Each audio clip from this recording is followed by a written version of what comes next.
Olá pessoal, respondendo mais uma pergunta que existe diabo no mundo, né? Existe diabo, demônio, ou a força oposto de Deus, né? Na minha concepção, meu conceito de Deus, Deus é tudo, Deus é onipotente, Deus é tudo do universo, né?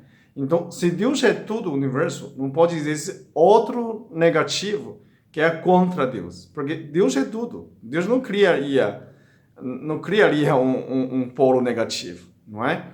É esse conceito que eu explico mais simples pela matemática, né? Suponho que Deus existe e Deus é tudo. Quando Deus é tudo, Deus é 100% dono do universo, né? Como você empresa, você é o único dono, não tem sócio. Então, já que é Deus, né, 100%, não podia ter uma força oposto a Deus. Né? Por quê? Porque ele é 100% dono desse aqui. Se tivesse um diabo, que porcentagem seria? 50%? Se for 50%, Deus não é mais poderoso. Então não existe esse conceito de Deus poderoso. Né? Se existe Deus, não podia existir outra parte. Então, Deus é único. Agora você pode falar, diabo tem 10%? Também não pode.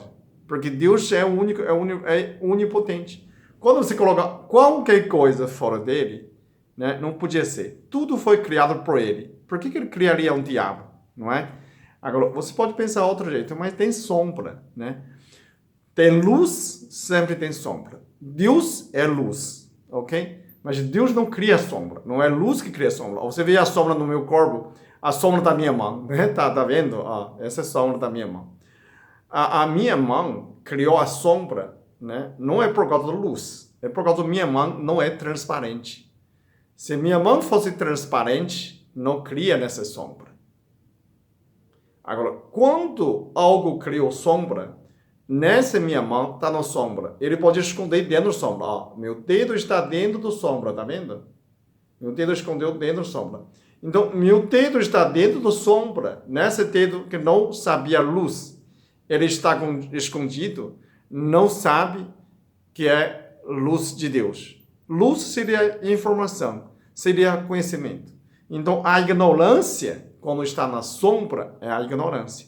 Que sem saber a luz, sem saber a luz da informação. Então, quer dizer, a ignorância é a própria sombra. Né? Alguém faz mal, é a pessoa que faz mal. Não chama porque, diabo me influenciou. Está culpando além, né? Em vez de assumir a sua própria ignorância, que é criado força negativa, porque você está sombra. Você está dentro da sombra de alguém, não é? De outra pessoa que não é transparente. Então, se você é transparente, se você é de luz também, então você passa a luz. Então, a luz seria de Deus. Deus é a luz, a gente que faz sombra. Quando mais você evolui, você tem menos sombra. E alguém se esconde na sombra e fica ignorante. É só isso. Quando você pensa, é uma matemática mais simples. Se tudo for criado por Deus, se tudo soma tudo, é Deus. Não podia ser, não podia ter outro. Não podia ter o inimigo, não podia ter adversário de Deus. Por isso eu falo que o diabo, ao meu ser, que não existe, ao meu ver, né? Que diabo não existe. Nessa coisa mais simples que você pode fazer conta, ok? Obrigado.